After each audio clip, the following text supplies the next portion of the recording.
lo seas por siempre, Señor. En el nombre de Jesús de Nazaret. Gracias, Señor. Amén. Amén. Amados hermanos, que nuestro Señor Jesucristo los bendiga mucho. Es un gozo y es un privilegio poder saludarlos a todos ustedes el día de hoy. Me alegra mucho poder verles una vez más aquí en esta ciudad de Santa Cruz. Mas les pido ahora que puedan prestar suma atención, puesto que vamos a permitir que el Señor nos hable a través de su palabra. Para ello quiero invitarte a que abras tu Biblia en el libro de Romanos, en la carta del apóstol Pablo a los Romanos, en el capítulo 13. Romanos capítulo 13, verso 11 en adelante. Dice así, y luego vamos a leer Evangelio de Mateo también. Leamos la palabra en la carta del apóstol Pablo a los Romanos, capítulo 13, verso 11. Leamos todos, dice así la palabra del Señor. Atentos. Y esto conociendo el tiempo, que es ya hora de levantarnos del sueño, porque ahora está más cerca de nosotros nuestra salvación que cuando creímos. La noche está avanzada y se acerca el día. Desechemos pues las obras de las tinieblas y vistámonos las armas de la luz. Andemos como de día honestamente, no en glotonerías y borrachera, no en lujurias y lascivia, no en contiendas y envidia, sino vestíos del Señor Jesucristo y no proveáis para los deseos de la carne. Hasta ahí vamos a leer. Como les decía, es un gozo y es un privilegio poder estar acá con ustedes compartiendo. Yo les pido que presten atención más en el sentido de que permitas que Dios te hable a través de su palabra. Y el texto, a través del apóstol Pablo, el texto escrito a los romanos, a la iglesia en Roma en aquel tiempo, se escribió en un contexto en el que había mucho conflicto en los nuevos creyentes de aquel tiempo. Especialmente si tú lees Gálatas, nos habla mucho de la ley y nos habla mucho de la gracia. Nos habla, en algún momento el apóstol Pablo nos dice que si aquella persona que ha creído en el Señor Jesucristo quiere volverse a la ley, quiere volverse a las tradiciones, en vano hemos creído. Y hubo un serio conflicto incluso entre el apóstol Pablo y el apóstol Pedro, porque Pedro en algún momento estaba al lado de los gentiles que se habían convertido al Señor Jesucristo, estuvo incluso comiendo en la mesa de ellos, pero cuando Pedro vio que habían llegado los líderes religiosos de Jerusalén, Pedro se apartaba de esos creyentes que no eran judíos, pero que se habían convertido al Señor Jesucristo. Y esto lo vio el apóstol Pablo y no le fue agradable, no lo vio que era correcto. Y es más, mejor dicho, Pablo se dio cuenta que Pedro de alguna manera estaba siendo arrastrado por los judaizantes. Y en ese contexto también se da estas palabras a la iglesia de Roma. Luego de haber una seria discusión y hubo un primer concilio en aquellos días, que podemos leerlo en Hechos capítulo 15, Pablo se dirige a la iglesia en Roma y llegamos a esta parte que es el motivo de nuestro mensaje del día de hoy. Dice, y esto conociendo el tiempo, que ya es hora de levantarnos del sueño, porque ahora está más cerca de nosotros nuestra salvación que cuando creímos. Ahora, ¿cuándo es ahora? Dice, y esto conociendo el tiempo, que es ya hora o ahora de levantarnos. ¿Cuándo es ahora? Para ellos en aquel tiempo ya era el momento de levantarse. Pero miren, han pasado casi 2000 años, han pasado siglos, y esa iglesia se levantó, pero murieron, y seguramente están en la presencia del Señor. Entonces muchos agarran este texto bíblico solo en un contexto de querer saber el día y la hora de la venida del Señor. Y el motivo de Pablo no es ese, no es tanto querer asustar o querer, no sé, emocionar a la iglesia diciendo que Jesús ya está aquí, que las profecías ya se han cumplido, que ya está sucediendo esto. El motivo de Pablo era que la iglesia se levante del sueño en el cual habían estado. ¿Saben qué, hermanos? La iglesia siempre ha vivido esperando la segunda venida del Señor. La iglesia siempre supo que el Señor volvería, La iglesia siempre lo supo. Es más, si ustedes leen, si recordamos el libro de los Hechos, capítulo 1, les invito a ir allá rápidamente. No sé si vamos a hacer una predicación expositiva o una predicación temática. Voy a tratar de hacer de ambas. Expositiva no creo, porque toma mucho tiempo, tenemos que analizar verso por verso. Es interesante estudiar la Biblia así, expositivamente, pero para una reunión del tiempo que tenemos lo vamos a hacer temática y expositiva, cosa que se entienda. Hechos capítulo 1, verso 1 en adelante, voy a leerles rápidamente, leamos. Si podemos poner pantalla, tenemos también en pantalla para que lo leamos todos. Dice: en el primer tratado, oh Teófilo, hablé acerca de todas las cosas que Jesús comenzó a hacer y enseñar, hasta el día en que fue recibido arriba, después de haber dado mandamientos por el Espíritu Santo a los apóstoles que había escogido, a quienes también después de haber padecido se presentó vivo con muchas pruebas indubitables, escuchen bien, apareciéndoseles durante 40 días y hablándoles acerca del reino de Dios. ¿Han entendido? Jesús, después de haber resucitado, ¿cuántos días estuvo todavía sobre la tierra? Léelo. 40 días. 40 días. Acá lo estoy subrayando. Bueno, no está en la pantalla. 40 días. Y hablándoles acerca del reino de Dios. Y estando juntos les mandó que no se fueran de Jerusalén, sino que esperasen la promesa del Padre, el cual les dijo: oísteis de mí. Si leemos los evangelios acerca de cuando el Señor Jesús resucitó en aquel cuerpo ya glorificado, el Señor Jesús estuvo 40 días enseñando todavía a los discípulos, a los apóstoles. Amén. ¿Y de qué les enseñaba?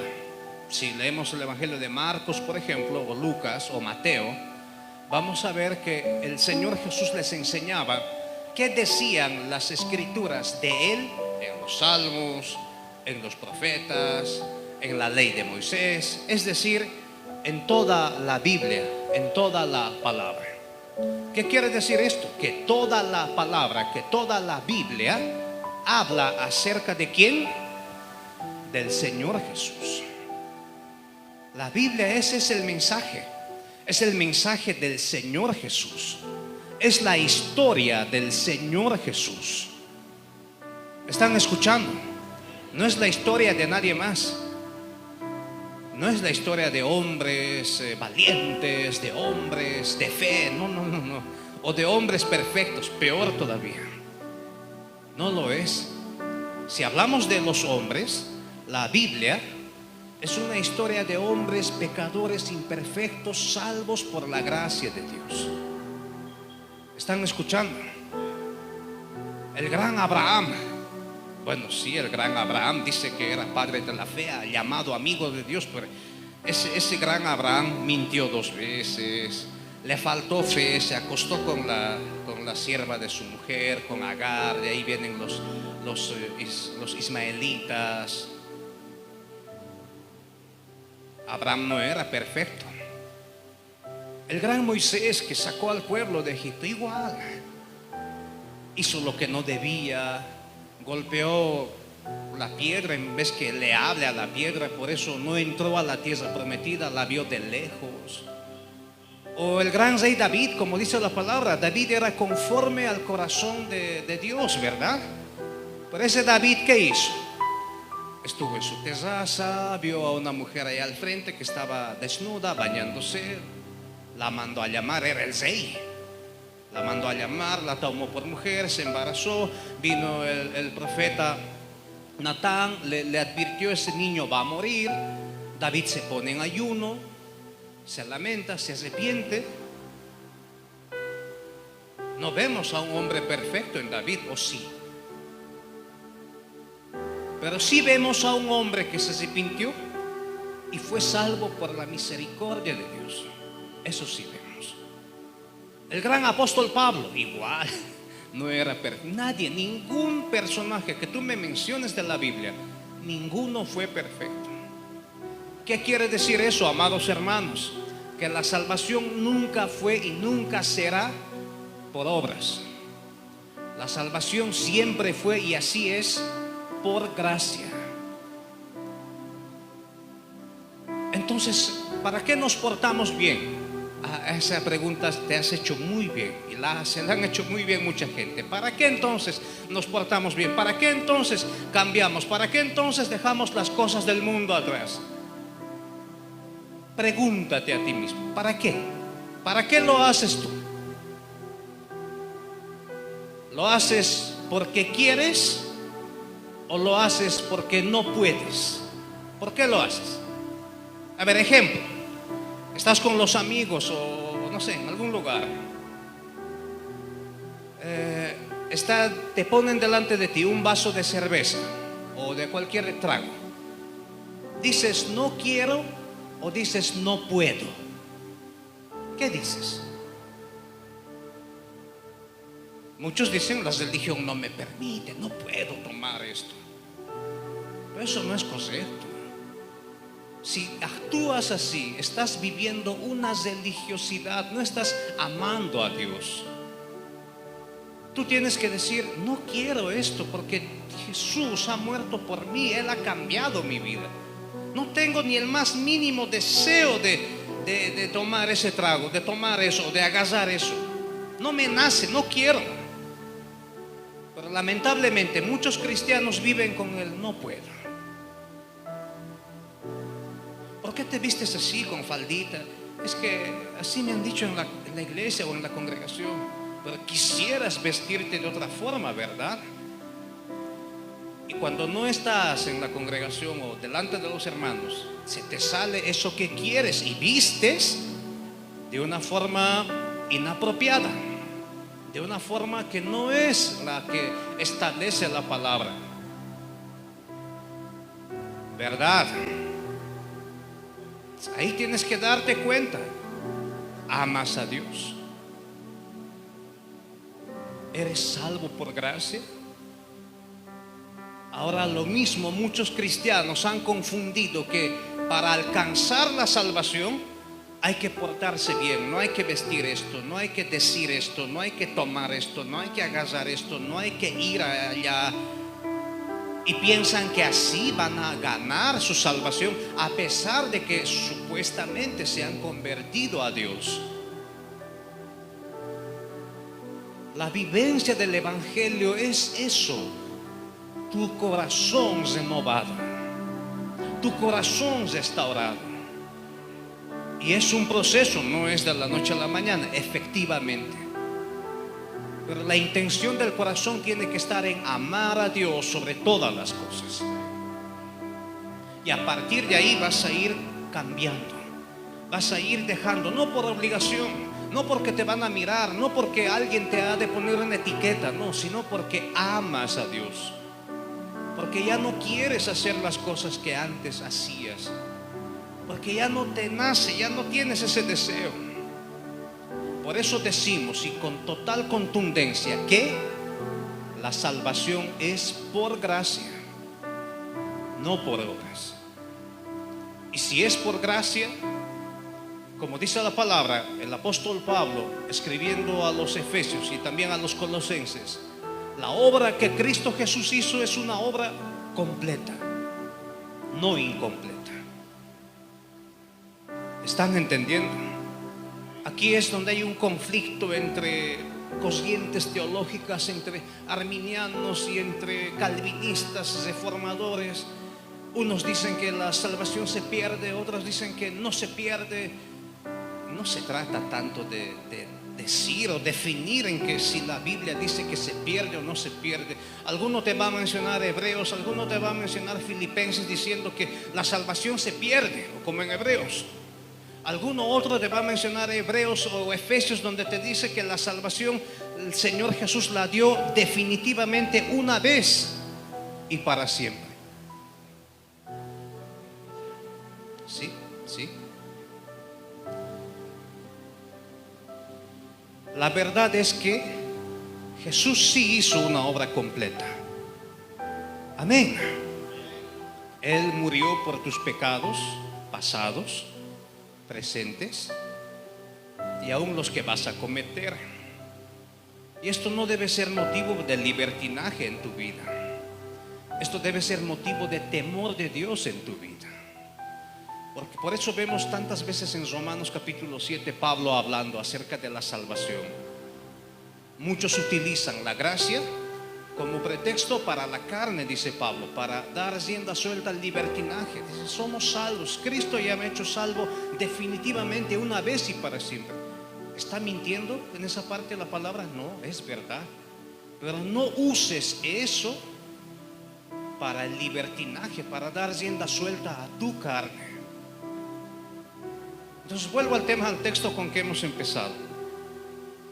Jesús, después de haber resucitado, estuvo 40 días sobre la tierra. ¿Y acerca de qué estaba hablando? De Él mismo, pero de toda la palabra. Lo que dicen los salmos de Él, lo que dicen los profetas de Él, lo que dice la ley acerca del Señor Jesús. Y así estuvo durante 40 días. Es más, vamos a encontrar lugares muy, muy llamativos en el Evangelio de Juan, Lucas, donde Jesús en algún momento traspasó las paredes y ahí adentro estaban los discípulos, y los discípulos se asustaron, dijeron, un fantasma. Y Jesús le llamó a uno que se llamaba Tomás, dijo, a ver, ven Tomás, ven, pon aquí tu mano, toca. Un espíritu o un fantasma no tiene esto que tú estás tocando, que yo tengo. Y sintió. ¿Qué quiere decir? Que Jesús se materializaba y desmaterializaba. En un cuerpo ya glorificado, como dice, Jesús podía comer pescado, pan, así como nosotros. En ciencia eso se llama resonancia, y recién apenas se está estudiando esto, resonancia de plasmones y polaritones, en que la materia en diferente estado de vibración a distinta calidad de frecuencia es palpable y se vuelve impalpable. La materia no desaparece, se transforma. Esa es una ley de la física. Pero dependiendo a qué calidad de frecuencia es sometida la materia, esto que se puede tocar, que es palpable, si yo lo meto a una calidad de frecuencia con una máquina, si existiese esa máquina, esto no va a desaparecer, pero se vuelve como que lo puedo traspasar, como una energía de plasma. Se llama en la Biblia materialización y desmaterialización, que tiene ese poder. Los ángeles se pueden materializar, por eso se presentaban en forma humana, comían pan, lo hicieron con Abraham, lo hicieron con Lot también. Y el libro de Hebreos nos dice que incluso nosotros, siendo amables, siendo caritativos, hospedadores, como dice Hebreos capítulo 13, verso 1 en adelante, podemos, al ayudar a una persona que toca la puerta y que te pide, no sé, agua, alguna necesidad, tú no sabes, pudiese ser, dice Hebreos, un ángel, pero tú no lo sabes porque tú lo estás viendo como una persona común y corriente, como un mendigo. Pero pudiese ser un ángel. Y Dios manda ese tipo de mensajeros para eso, para que tú te veas tu corazón, para ver si eres hijo de Dios, caritativo, hospedador, amable. Bueno, vuelvo al tema de lo que el Señor hacía, ¿no? Después de haber resucitado 40 días sobre la tierra, estuvo enseñándoles así. hasta que llegamos a una parte ahí en el libro de los Hechos. Volvamos ahí al capítulo 1. Acá estamos. Dice así: entonces los que se habían reunido le preguntaron diciendo: Señor, ¿restaurarás a Israel en este tiempo? Verso 7.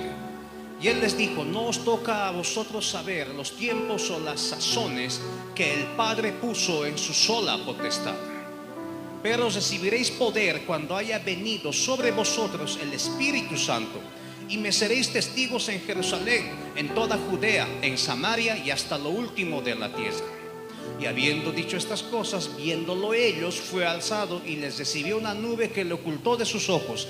Y estando ellos con los ojos puestos en el cielo, entre tanto él se iba, he aquí que se pusieron junto a ellos dos varones con vestiduras blancas, los cuales también les dijeron: varones Galileos, ¿por qué estáis mirando al cielo?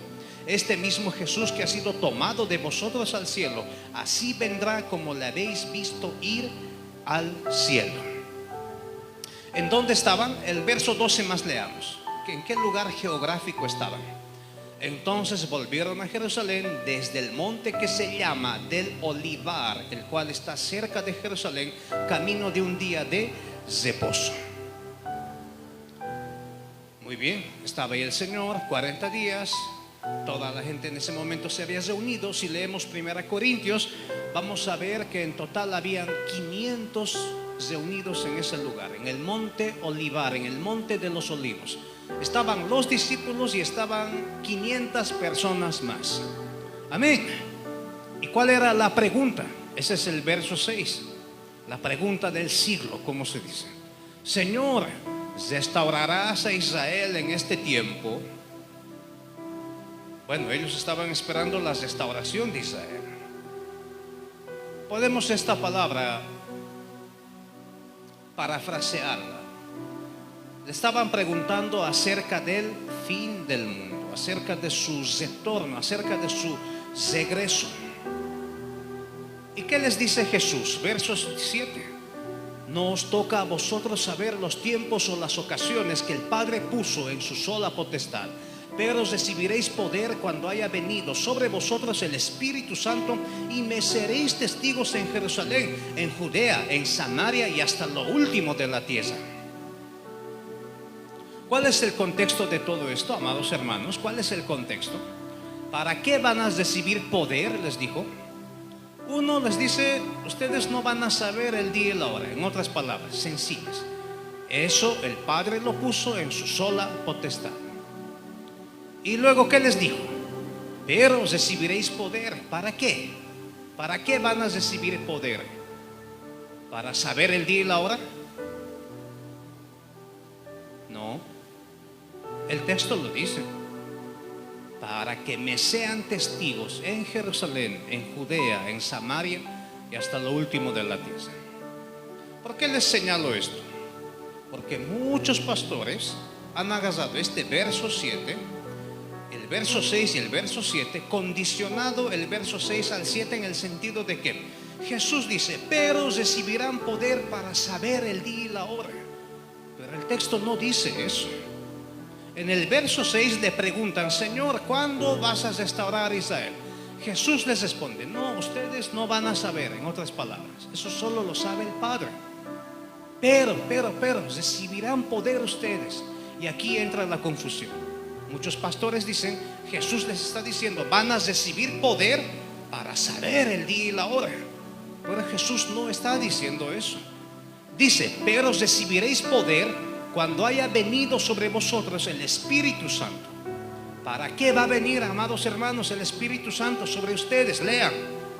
¿Para qué? Lean el verso 7. Y me seréis testigos en Jerusalén, en toda Judea, en Samaria y hasta lo último de la tierra. ¿Para qué hemos recibido el poder del Espíritu Santo, hermanos? ¿Para qué has recibido su poder? Léelo. Para ser testigo de Jesucristo. ¿Estás entendiendo? ¿Y qué es ser testigo de Jesucristo? Predicar su palabra, vivir como cristiano, no es otra cosa. ¿Vives como cristiano? Esa es la pregunta para todos. En tu barrio saben que eres cristiano. Te haces notar como cristiano. Marcas la diferencia en donde estudias, en donde trabajas, en donde te desenvuelves. La gente puede decir: este es bicho raro, no toma, no hace nada, no habla malas palabras, nunca viste indecentemente, este es un santurrón. ¿Pueden decir eso la gente de ti? ¿O pasas desapercibido en tu barrio? ¿O pasas desapercibido en donde trabajas, en donde estudias? Si pasas desapercibido, hermano, hermana, tienes que cuestionarte seriamente si eres cristiano, si eres testigo de Jesucristo. Porque el Espíritu Santo ha venido, como dice esta palabra, para ser testigos de Él en todas partes. En aquel principio predicando, claro que sí, en Jerusalén, en Judea, en Samaria y hasta lo último de la tierra. Pero ese testigo implica eso, que marquemos la diferencia. En tu colegio, en tu facultad, ¿puede decir la gente que eres diferente? ¿O te ríes de los mismos chistes que ellos hacen? ¿O hablas las mismas cosas que ellos hablan? Y claro, si haces eso, no marcas diferencia. Si haces eso, estás igual que ellos.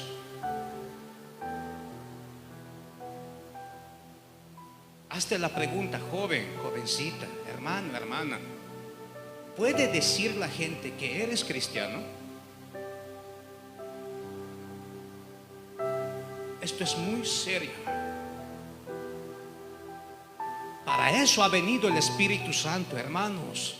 No para estar ahí profetizando y esto, y que me he soñado, y que he tenido una visión, y que he visto la gloria. No, el Espíritu Santo ha venido para que seas testigo de Jesucristo, empezando de tu vida. Y claro, luego predicando, claro que sí, anunciando su palabra, anunciando el evangelio, anunciando su segunda venida en las calles, con el vecino, con el amigo, predicando, claro que sí, hablando la palabra, sí, pero empezando de tu vida.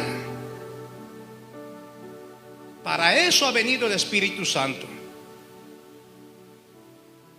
No ha venido el Espíritu Santo para hacerte temblar y para que balbucees palabras ininteligibles que lo hacen llamar lenguas, que no tienen nada que ver con las lenguas que se ha derramado el día de Pentecostés, por si acaso.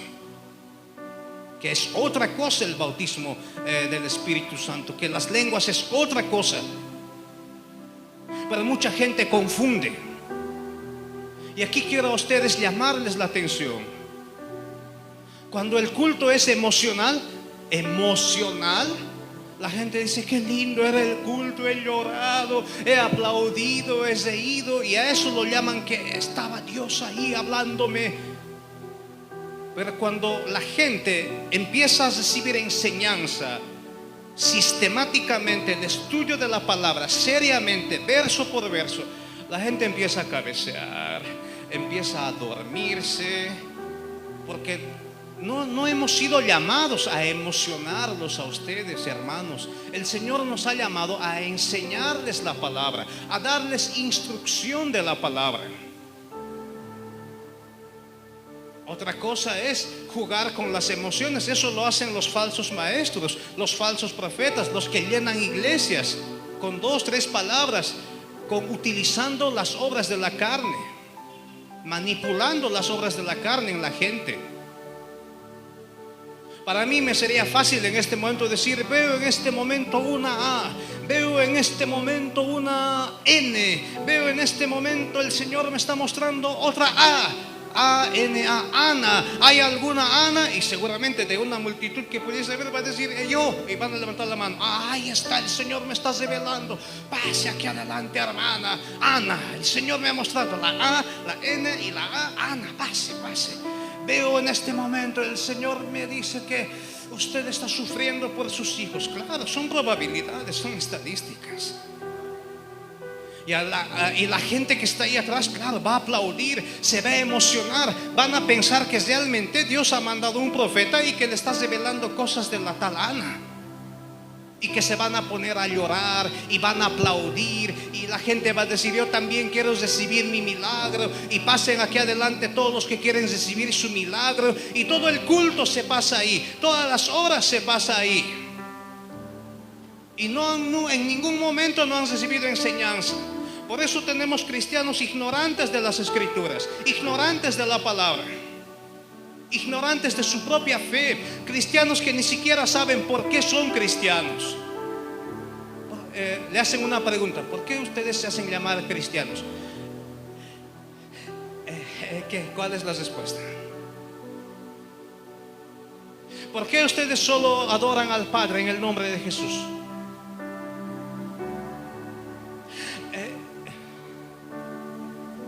¿Cuál es la respuesta? ¿Por qué ustedes dicen que tienen fe? ¿Y qué es la fe? ¿Qué es la fe, hermanos? ¿Qué es la fe?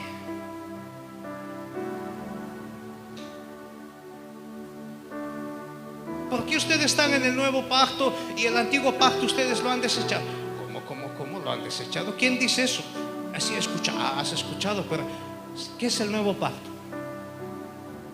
¿Qué es el antiguo pacto? ¿Podrías responder eso bíblicamente, hermano?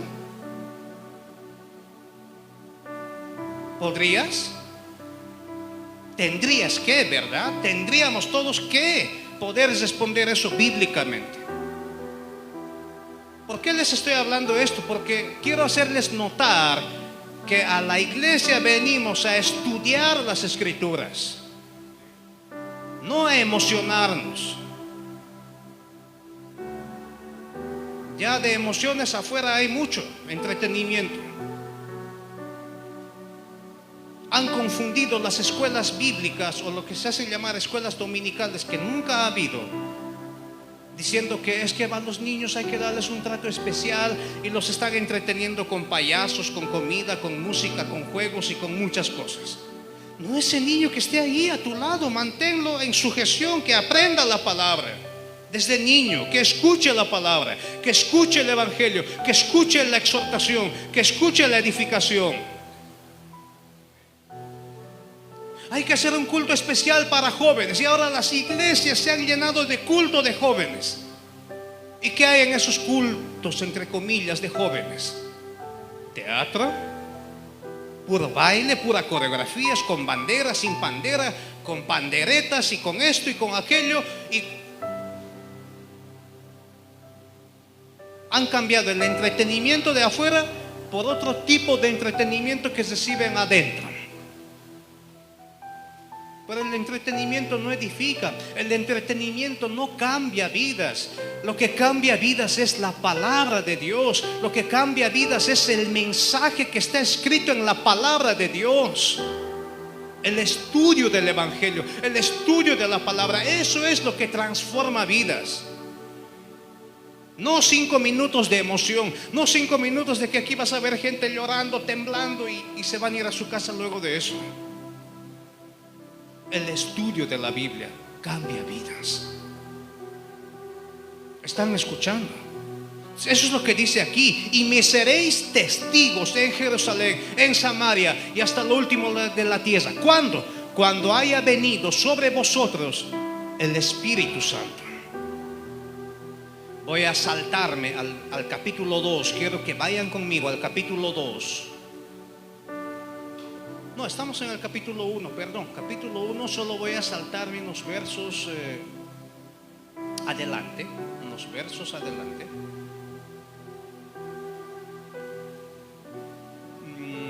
Sí, es el capítulo 2, perdón. Cuando se viene el Espíritu Santo. Hechos capítulo 2, verso 1 en adelante. Dice, lee conmigo: cuando llegó el día de Pentecostés, estaban todos unánimes juntos, y de repente vino del cielo un estruendo como de un viento recio que soplaba, el cual llenó toda la casa donde estaban sentados. Y se les aparecieron lenguas repartidas como de fuego, asentándose sobre cada uno de ellos. Y fueron todos llenos del Espíritu Santo, y comenzaron a hablar en otras lenguas, según el Espíritu les daba que hablasen. Moraban entonces, escuchen bien o lean bien, moraban entonces en Jerusalén judíos varones piadosos, subrayo esto. ¿Qué dice? Lee lo que continúa. ¿Qué dice? Estoy en el verso 5. Moraban entonces, ¿qué dice? Judíos, varones piadosos, y subraya esa parte. ¿Qué dice? De todas las naciones bajo el cielo. Importante ese detalle.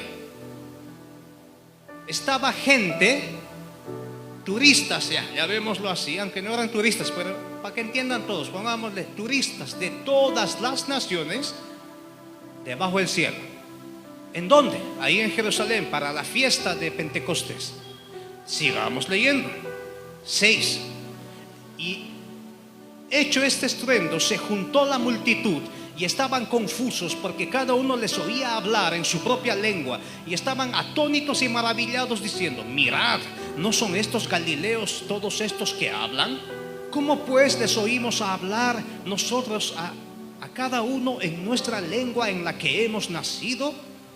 Partos, medos, elamitas, los que habitamos en Mesopotamia, Judea, Capadocia, Ponto y Asia, en Frigia y Pánfilia, Egipto y en las regiones de África, más allá de Cirene, y romanos aquí residentes, tanto judíos como prosélitos, cretenses y árabes, los oímos hablar en nuestras lenguas, ¿qué cosa? Las maravillas de Dios. Y estaban todos atónitos y perplejos, diciéndose unos a otros: ¿qué quiere decir esto? Mas otros, burlándose, decían: están borrachos o están llenos de mosto. Voy a subrayar algunos puntos interesantes.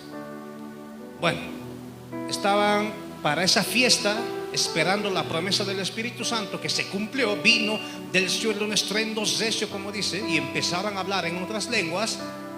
¿Qué eran esas lenguas? ¿Qué eran esas otras lenguas? El día de Pentecostés, idiomas. ¿Idiomas de dónde? De todas las naciones, les he hecho subrayar, bajo el cielo. Y menciona algunos, ¿no? Frigia, Pánfilia, de África, de Asia, de muchos lugares. ¿Y qué cosa han empezado a hablar? Las maravillas de Dios para cada visitante turista en ese momento, en su propio idioma. Y los líderes religiosos, los endurecidos de corazón, de manera despectiva decían: no, estos están borrachos. Ni siquiera sabían ni entendían lo que estaba sucediendo. Por eso los calificaron de forma despectiva: están borrachos. Aquí voy a agarrar esto y vamos a aclarar este detalle. Este pasaje donde dice el verso 13, cuando muchos se burlaban y decían: están borrachos, ¿saben qué hacen muchos pastores? Agarran ese texto bíblico. Esta vez aquí la Biblia dice que cuando viene el Espíritu Santo, la gente se comporta como borracho, da vueltas, salta y habla cosas y se sacude. ¿Dice eso el texto? ¿Qué dice el texto? La otra gente que estaba mirando, los duros de corazón, burlándose despectivamente, hablando de ellos, decían: no, están borrachos. No es que estaban actuando como borrachos, solo que la gente endurecida en ese momento los calificaban como que estuvieran borrachos. No estaban borrachos. ¿Por qué? Porque claramente estamos leyendo, dice el texto, hablaban las maravillas de Dios en el propio idioma de cada visitante para ese momento. ¿Están entendiendo? Esas fueron las lenguas el día de Pentecostés. Ese fue el poder que vino, el Espíritu Santo que vino ese día. Amén. Ahora vamos a saltar un poquito. Pedro, vamos a ver qué pasa con Pedro y qué tiene que ver esto con el texto de Romanos de la noche está avanzada, se acerca el día. Enseguida lo vamos a entender. Voy a tratar de que me entiendan el mensaje. Hechos capítulo 2 verso 14 dice: entonces Pedro, poniéndose en pie con los 11, alzó la voz y les habló diciendo: varones judíos y todos los que habitáis en Jerusalén, esto sea notorio y oíd mis palabras, porque estos no están borrachos o ebrios como vosotros suponéis, puesto que es la hora tercera del día. Mas esto es lo dicho por el profeta Joel: en los postreros días, dice Dios, derramaré de mi Espíritu Santo sobre toda carne, y vuestros hijos y vuestras hijas profetizarán. Pausa, o punto y coma, o punto aparte, o punto seguido, como quieras, según la versión que estés utilizando. Y vuestros jóvenes verán visiones, y vuestros ancianos soñarán sueños. Cierra la pausa, cierra, otra vez pone punto y coma, punto aparte, según la versión. Y de cierto sobre mis siervos y sobre mis siervas en aquellos días derramaré de mi Espíritu Santo y profetizarán. Muy bien, vamos a entender esto. ¿Quién se pone a predicar en ese momento? Pedro. Y 3,000 personas se convirtieron en aquel momento. ¿Qué dice Pedro? Estos no están borrachos. Ustedes les están calificando, ustedes se están burlando que estos están borrachos, pero no, ni siquiera están actuando como borrachos, menos están borrachos. No. Y Pedro menciona la profecía del profeta Joel. ¿Qué dijo Joel? Esto es lo dicho por el profeta Joel. ¿Qué sucede? ¿Qué va a suceder en los postreros días? En los últimos días. Esta es una muy buena pregunta ahora que a partir de aquí nos hacemos. ¿Desde cuándo vivimos los últimos días? Según esta parte. Porque si leemos Daniel nos dice que desde que se aumenta la ciencia, muchos cosas de aquí para allá, entendemos que es el tiempo del fin. Claro que sí. Pero Pedro nos amplía el conocimiento. ¿Qué nos dice aquí Pedro? En los últimos días, ¿qué va a pasar? Lean: derramaré de mi Espíritu Santo sobre toda carne. ¿Y cuándo se ha empezado a derramar el Espíritu Santo sobre toda carne? Este día del que estamos hablando, Pentecostés. 40 días después de que el Señor resucitó, unos días después pasó el Pentecostés. Pregunta: ¿desde cuándo vivimos el tiempo del fin o los postreros días? Desde que se ha derramado el Espíritu Santo. Es decir, desde casi hace 2000 años atrás ya vivimos los días finales. ¿Están entendiendo? Por eso al principio empecé diciéndoles: la iglesia siempre ha vivido esperando la venida de su Señor. Porque ese día, cuando el Señor estaba hablándoles, les ha dicho: ustedes no van a saber el día y la hora. ¿Qué más hemos leído luego? Estaban ahí 500 testigos mirando hacia arriba cómo Jesús se iba volando. Y 2 ángeles, 2 varones se pusieron ahí. ¿Y de qué están mirando arriba? Ese mismo Señor que habéis visto ir, a sí mismo va a volver a este mismo lugar. ¿Y en dónde estaban? Les hice notar. ¿En dónde estaban? ¿En qué monte? En el monte Olivar, en el monte de los olivos. ¿Dónde va a regresar Jesús? Al monte de los olivos. ¿Va a regresar espiritualmente? No. ¿Cómo va a regresar? Literalmente, como Rey de reyes y Señor de señores. Como dice la Escritura, como poderoso gigante. Va a poner sus pies, como dice Zacarías, en el monte de los olivos. La iglesia siempre ha sabido eso. Siempre ha sabido que su Señor Jesús vuelve. ¿Cómo ustedes creen que han soportado nuestros primeros hermanos de la iglesia primitiva que les metan en aceite hirviendo? Y han muerto felices. Es decir, con una sonrisa en la cara.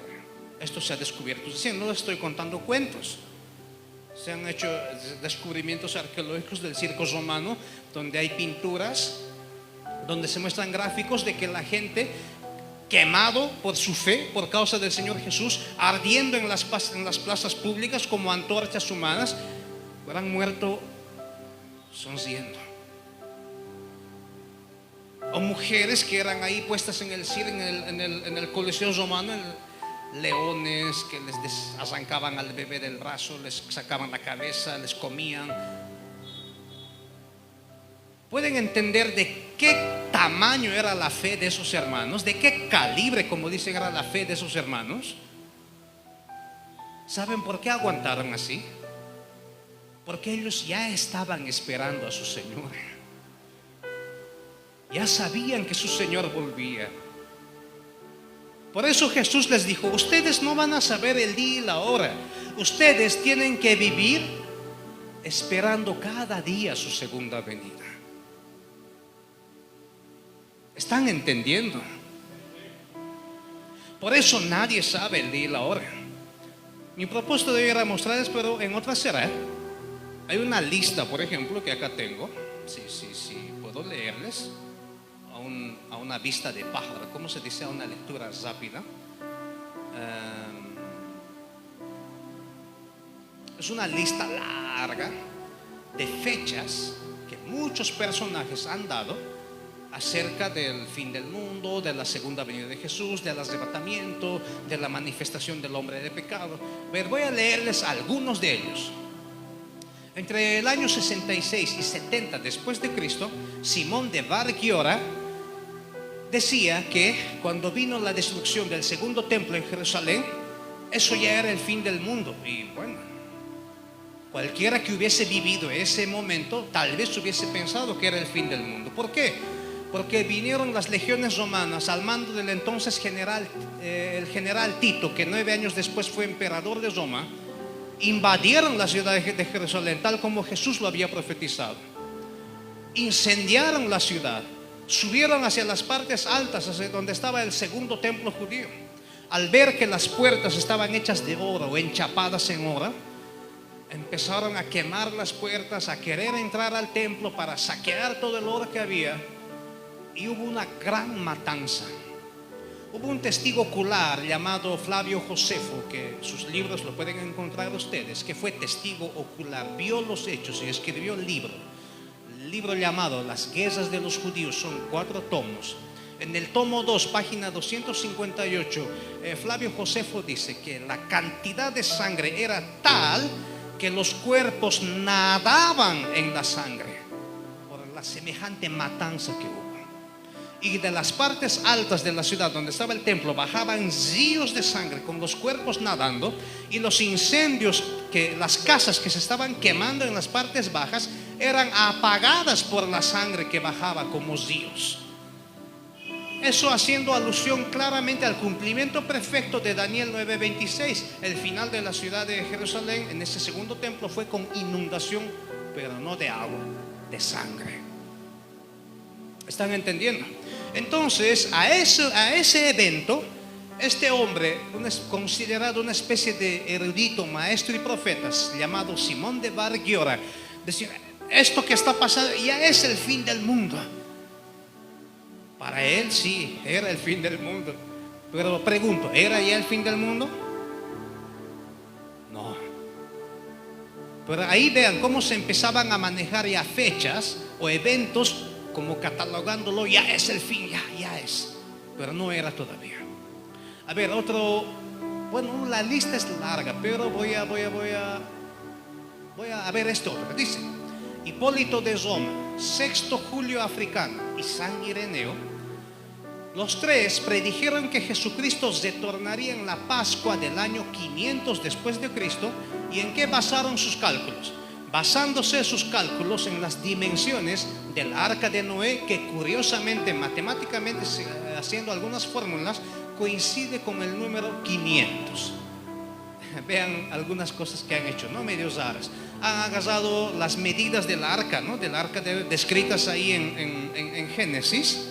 Han agarrado esos números, han aplicado fórmula matemática, y estos 3 han dicho: da 500. Eso quiere decir que el año 500 viene Jesucristo. Y profetizaron durante mucho tiempo que la segunda venida de Jesús sería el año 500 después de Cristo. ¿Se cumplió? Obviamente que no, ¿verdad? Hermanos, esta es una lista larga. Esto en el grupo que tenemos de virtual, que hacemos reuniones en Despierta Iglesia, nos ha tomado casi 2 horas leer toda la lista de personajes que a lo largo de la historia han dado fechas de la segunda venida del Señor Jesús, y que obviamente que ninguna se cumplió, desde aquellos tiempos de antaño hasta nuestros tiempos modernos. Uno de los últimos que dio la fecha, me hubiese gustado que vean el video, no se puede, fue este grupo llamados Elegidos 17-18. No sé si han escuchado de él, del señor Cristian Tempone, donde el Cristian Tempone decía: el 17-18 de septiembre del 2024 es el día del arrebatamiento.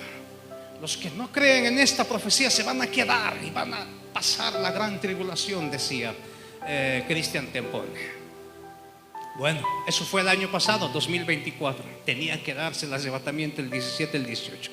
Llegó el día 17-18, no pasó nada. Al día siguiente salió Cristian Tempone diciendo: no, hemos revisado los cálculos y está aquí que en los primeros días de noviembre va a suceder el arrebatamiento. Esperen, hermanos, les decía a su grupo por las redes, y tenía una gran cantidad de seguidores este hombre. Bueno, pasó el tiempo, llegó los primeros días de noviembre y no pasó nada. Callaron por unas 2 semanas y finalmente dijeron una vez más. Sale Cristian Tempone al frente, dice: el 21 de noviembre es el arrebatamiento. En las lunas nuevas hemos calculado mal, y daba sus explicaciones de fantasía, ¿no? Y bueno, llegó el 21 de noviembre y no pasó nada.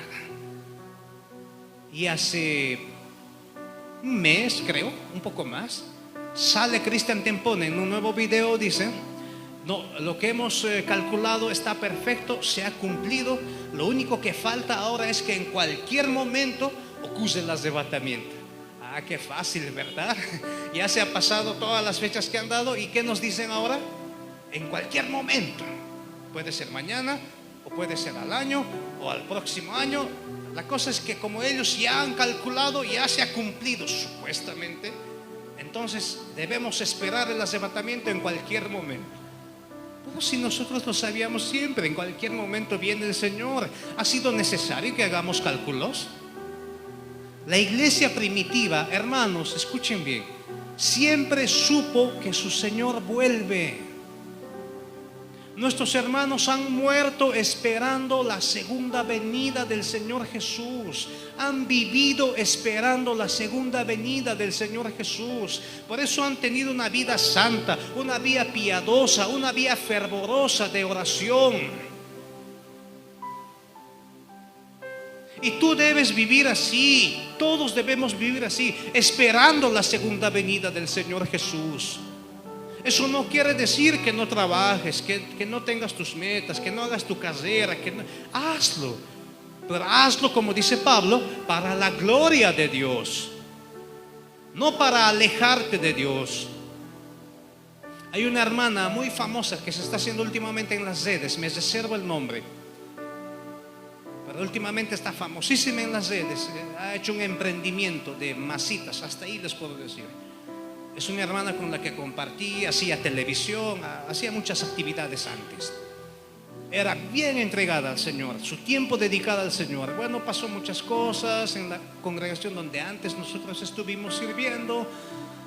Se retiró también ella de ahí, o la retiraron, no sé muy bien el detalle. La cosa es que durante un buen tiempo, muchos años, estuvo medio desaparecida, apartada, y luego apareció de repente en las redes sociales.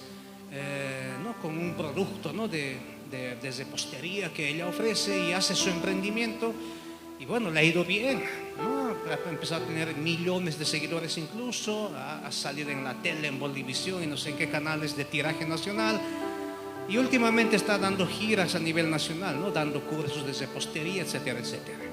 Bueno, yo me alegro por ella, digo que no es jovencita. Los que le han conocido de cerca, ha sufrido mucho, creo que ha estado viviendo sola en La Paz un buen tiempo, sin comer, etcétera, etcétera. No sé muy bien su vida, solo lo que les repito es lo que ella dice por sus redes. Yo la conozco en persona, he compartido con ella buen tiempo el servicio. Bueno, el punto es que ahora yo la veo a esta hermana lejos de Dios. Tiene éxito económicamente, sí, le está yendo bien últimamente, pero en sus videos o en sus redes no veo que esté con Dios. Le está yendo bien, me alegro. Es más, le escribí, dije: me alegra mucho que te esté yendo bien. Has sufrido, no sé, has pasado muchas cosas feas, Pero vuelve a Dios, le dije, le escribí en sus redes, vuelve. Que esto que te está yendo bien sea para la gloria de Dios. Pero lamentablemente creo que no es así. Entonces, tú tienes que hacer tus cosas para la gloria de Dios. ¿Quieres ser ingeniero?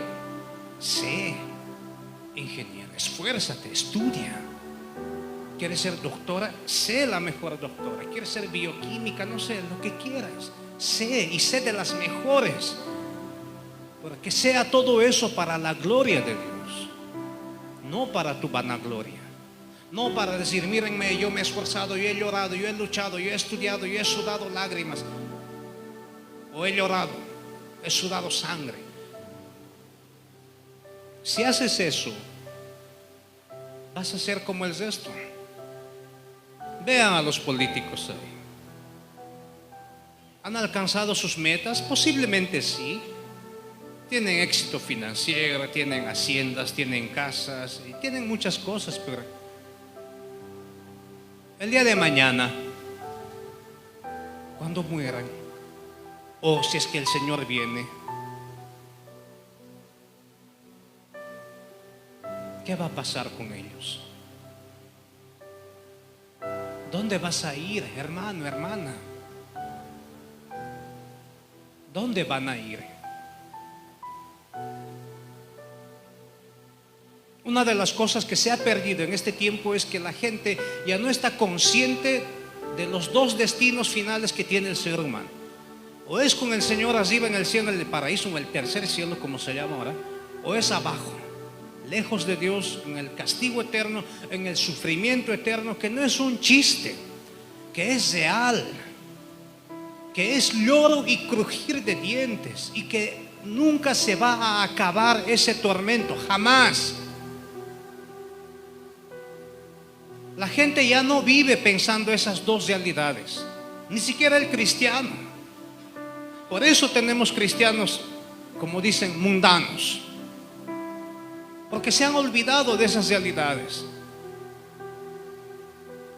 ¿Qué pasa si mañana te mueres?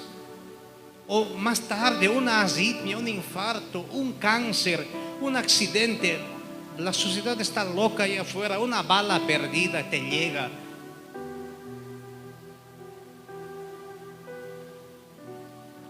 ¿Qué va a pasar contigo, hermano, hermana?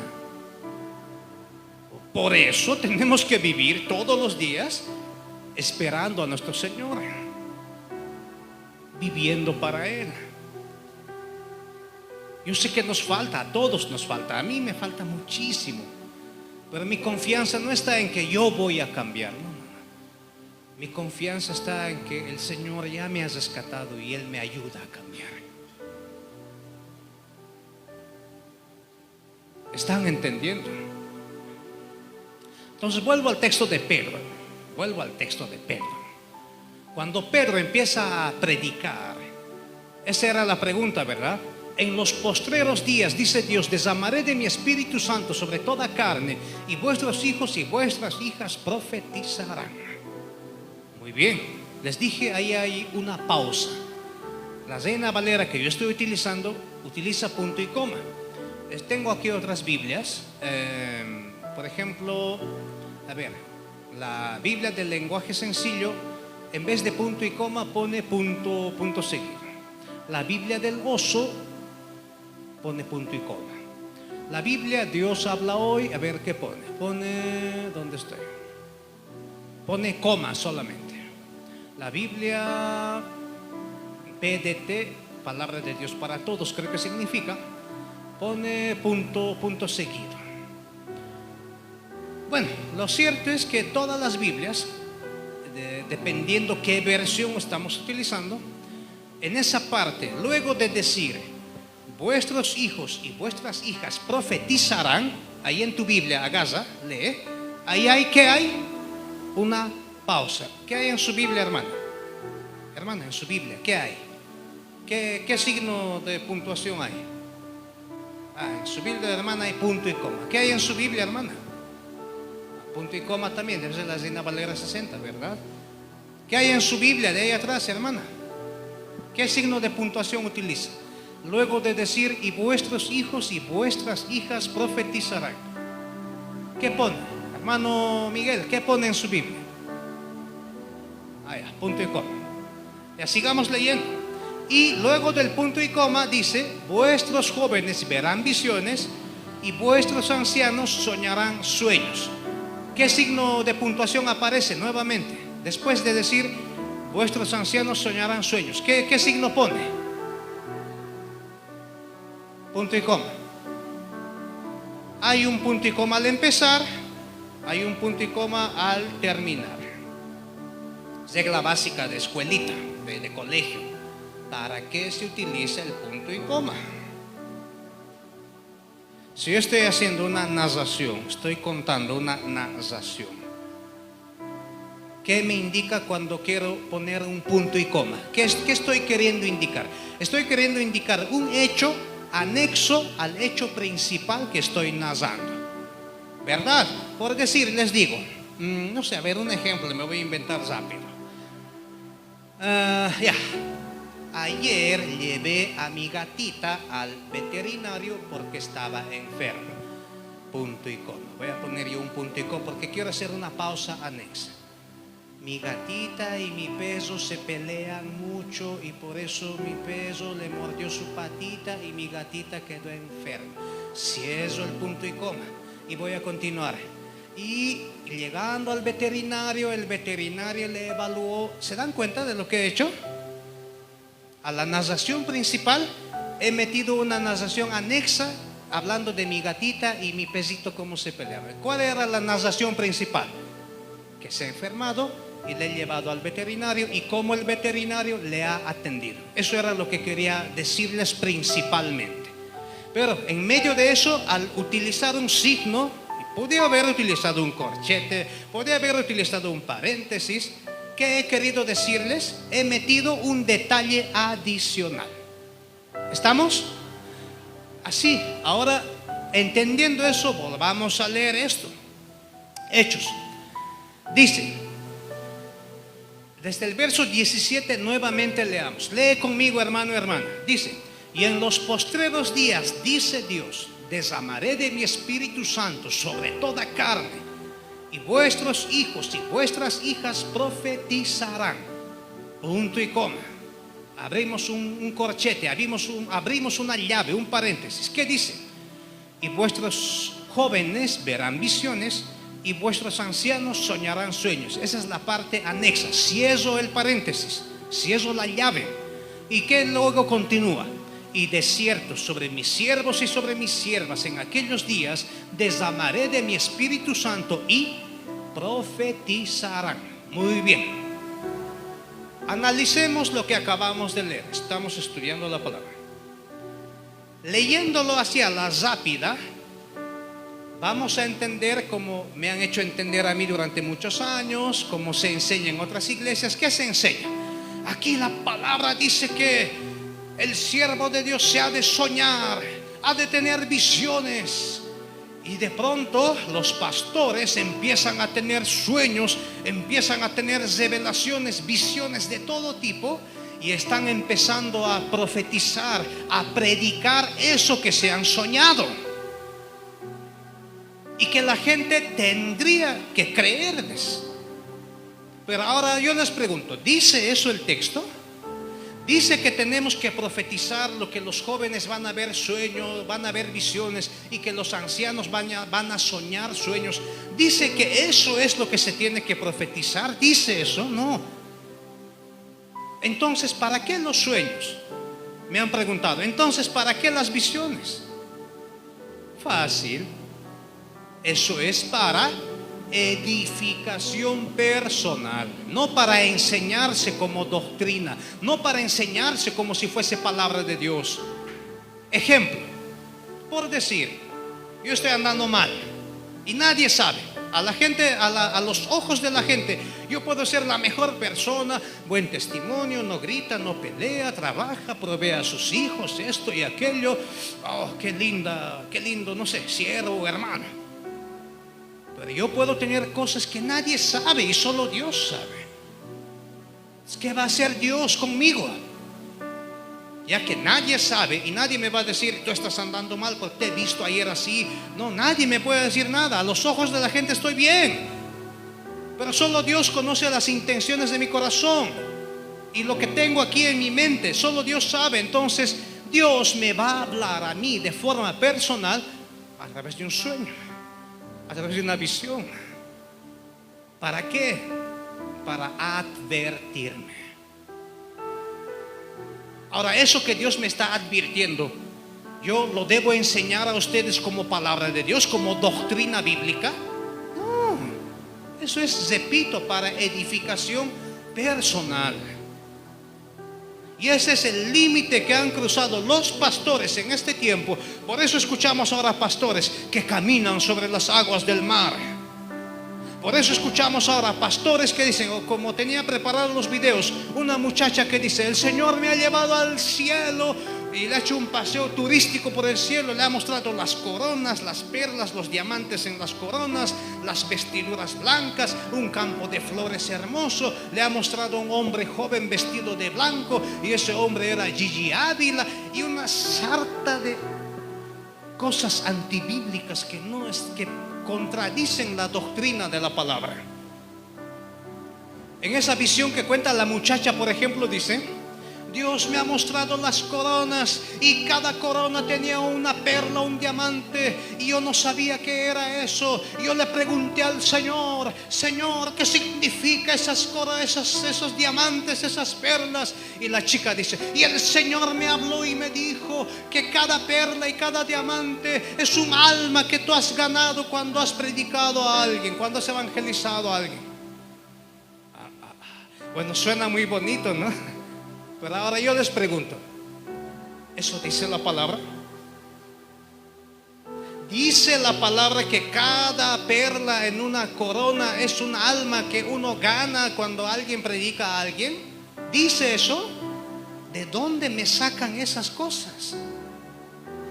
No está en la palabra. No está en la Biblia. Pero enseñan esas cosas como si fuese doctrina de Dios.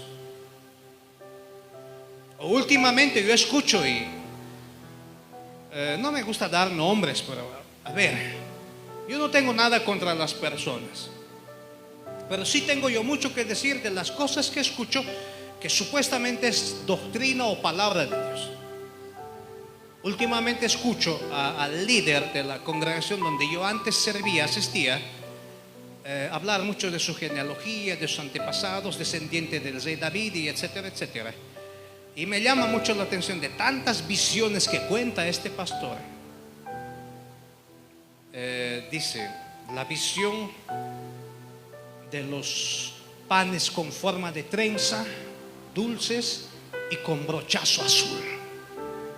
Wow, suena lindo, ¿no? Pero ¿de dónde saca eso? Es una visión que él ha tenido, ¿no? Supuestamente él ha visto, ¿no? Dios le ha llevado al cielo cuando él estaba estudiando, ¿no? Buscando su genealogía, sus antepasados, sus abuelitos, etcétera, etcétera. Y de repente veo una visión, dice: estaba en visión y veo unos panes con forma de trenza. Yo no sabía qué significaba eso, dice.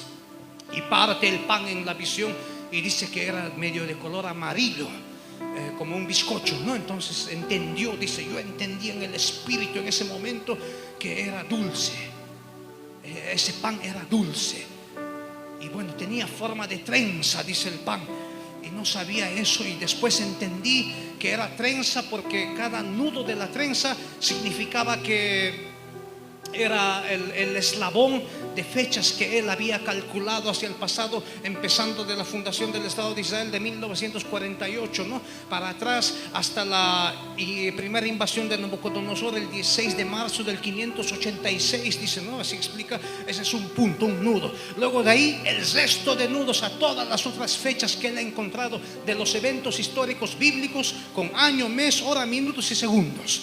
Entonces cada punto de la trenza era una cadena de cada fecha encontrada, y que cada fecha encontrada coincidía con los hechos de su vida de él, de cuando ha nacido su papá, su mamá, cuando ha muerto, cumpleaños, etcétera, etcétera, etcétera. Y todo eso el Señor le ha revelado supuestamente que es el pan dulce en forma de trenza, y encima de todo tiene el brochazo azul, característica de la nación de Israel, le explica el pastor, ¿no?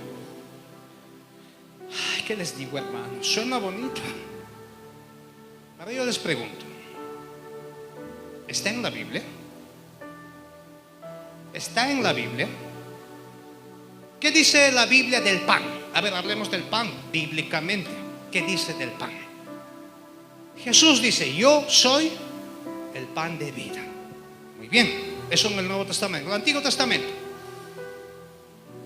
a ver, la mesa de los panes de la proposición que se ponía en el templo eran 12 y tenía significado. Bueno, nada que ver con lo que dice este pastor. Ahora la Biblia me dice que el pan de vida es dulce. ¿Dice la Biblia que es dulce? No sé yo si será dulce. Tal vez puede ser dulce. Podemos de alguna manera suponer, sobreentender que fuera dulce, pero la Biblia no especifica que el pan de vida es dulce. ¿O sí? No. Entonces, ¿ahí qué estamos haciendo? Estamos añadiendo doctrinalmente a la Escritura que es dulce. Pero no lo es, la Biblia no lo especifica. Otra cosa. Hablando del pan en la Biblia, del pan de vida, ¿dice la Biblia que el pan de vida tiene forma de trenza? Dice. Pero si yo empiezo a enseñar y decirles a ustedes que el pan de vida tiene forma de trenza, ¿qué estoy haciendo? Estoy añadiendo doctrinalmente, porque lo que yo quiero que ustedes me crean como si fuera palabra de Dios, lo que me he soñado, lo que he visto en visión. Cuidado, hermanos, cuidado. Apocalipsis es bien claro, dice: no podemos añadir ni quitar nada del canon establecido en la palabra de Dios. Todo lo que Dios ha querido revelar ya está aquí. Perdón, estoy con la computadora en la Biblia. Me hubiese gustado agarrar una Biblia aquí en la mano. Ya está en la palabra, escrita en la Biblia, todo lo que Dios ha querido revelar. Ahora la gente dice: pero Dios ha hecho soñar a sus profetas. Sí, a sus profetas. Daniel, un rey se ha soñado, Nabucodonosor, ¿no? Nadie podía interpretar el sueño. Luego viene Daniel, inspirado por el Espíritu de Dios, conciencia, conocimiento, etcétera, etcétera, interpreta el sueño, ¿no? La visión de la estatua de Nabucodonosor: la cabeza de oro, pechos de plata, vientre y muslos de bronce, piernas de hierro y los pies en parte de hierro cocido y en parte de vaso cocido de alfarero, ¿no? La sucesión de los 4 reinos culturales, base de la cuna de la humanidad, ¿no? Babel, Medo-Persa, Grecia y Roma. Bueno, profecía es profecía, podemos hablar mucho. Y actualmente estamos entrando a los pies de la estatua, a los pies, a la mezcla de hierro con vaso. Eso es otro tema, ¿no? Que de ahí salen los 10 reyes, etcétera, etcétera. Uno de ellos el anticristo. Bueno, a Daniel sí, Dios le ha hecho soñar, y Dios mismo ha permitido que lo que Daniel se ha soñado en el capítulo 7, la visión de las 4 bestias, se escriba. Y lo que se ha escrito lo tenemos nosotros en la Biblia. Jeremías se ha soñado. Sí, no digo que no. Ha visto visiones. Ezequiel, sí. Isaías, la visión de la gloria de Dios, sí. Pero tu pastor o ese otro pastor no es Isaías, ¿o sí? El Nuevo Testamento, Dios ha hablado a sus apóstoles, sí. Y se ha escrito. Y todo lo escrito se cierra ¿en dónde, hermanos? ¿En qué libro se cierra? Apocalipsis. Y de ahí en adelante ya no podemos añadir, ni por más de que alguien me diga que se ha soñado, que Dios mismo se le ha presentado. No me interesa. Eso ya es otro evangelio, otra escritura. ¿Me están entendiendo? Si leemos, a ver, vayamos y lee para que tú lo tengas. Efesios, rápidamente. Efesios. ¿Saben qué quisiera hacer yo, hermanos? Quisiera enseñarles todo lo que quisiera o lo que entiendo en el tiempo que tenemos, pero no se puede. Pero por lo menos quiero dejarles algunas partes que son muy claves para que ustedes empiecen a interesarse más, a estudiar la Biblia. Efesios capítulo 2, verso 20, leamos. A ver, desde el verso 19 y en adelante, leamos. Dice así: así que ya no sois extranjeros ni advenedizos, sino conciudadanos de los santos y miembros de la familia de Dios. Verso 20, lee conmigo, ¿qué dice? Edificados sobre el fundamento de los apóstoles y profetas, siendo la principal piedra del ángulo Jesucristo mismo, en quien todo el edificio bien coordinado va creciendo para ser un templo santo en el Señor, en quien vosotros también sois juntamente edificados para morada de Dios en el Espíritu Santo. Analicemos lo que hemos leído. ¿Qué dice Pablo acá? ¿Sobre qué está fundamentada la iglesia, amados hermanos? Léelo, está en el verso 20. Lee en tu Biblia. ¿Sobre qué está fundamentada la iglesia? Sobre el fundamento de los apóstoles y profetas, siendo la principal cabeza de ese cimiento Jesucristo mismo. Muy bien, ese es el cimiento completo, ¿verdad? Y sobre ese cimiento, ¿quién está? La iglesia. Está creciendo la iglesia. ¿Y dónde está el fundamento de los apóstoles y profetas? ¿Alguien tiene una Biblia? Préstenme, al menos para ilustrar. Por favor. Este es el fundamento de los apóstoles y profetas. En el Antiguo Testamento Dios habló a su pueblo por medio de profetas. Y finalmente a Dios le plació terminar su palabra con los apóstoles. Toda la escritura. Y sobre este cimiento, cuya roca principal, ¿quién es? Jesucristo mismo. Y sobre todo ese cimiento, ¿quién está? Tú y yo, la iglesia. ¿Qué tenemos que hacer? Dice, crecer. Pregunta: habiendo entendido esto de forma tan sencilla, gracias hermana, habiendo entendido esto de forma tan sencilla, ¿hay apóstoles en este tiempo? ¿Hay profetas en este tiempo? Hay profetas, pero no como el oficio de profeta. Una cosa es oficio de profeta, oficio de apóstol, y otra cosa es el significado llano de esas dos comitivas. Profeta, ¿qué significa? Uno que predica la palabra, vocero de Dios. Cuando tú predicas en las calles, cuando tú le hablas a tu amigo, estás siendo un profeta. Pero ¿de qué le vas a hablar? ¿De lo que te has soñado? ¿O de lo que tú piensas, de lo que tú crees? No, ¿de qué le vas a hablar? De lo que está escrito en la Biblia. Al hablar lo que está escrito ya en la Biblia, revelado, te conviertes en profeta. Pero no de oficio como Daniel. No, ellos eran de oficio. Por eso a través de ellos se escribió la palabra. Lo mismo pasa con los apóstoles. ¿Hay apóstoles en este tiempo? Sí, pero no de oficio. ¿Qué significa apóstol? ¿Alguien sabe? Enviado de Dios. Nada más. Pablo era enviado, pero sí eran enviados, pero ellos ejercieron un ministerio de oficio.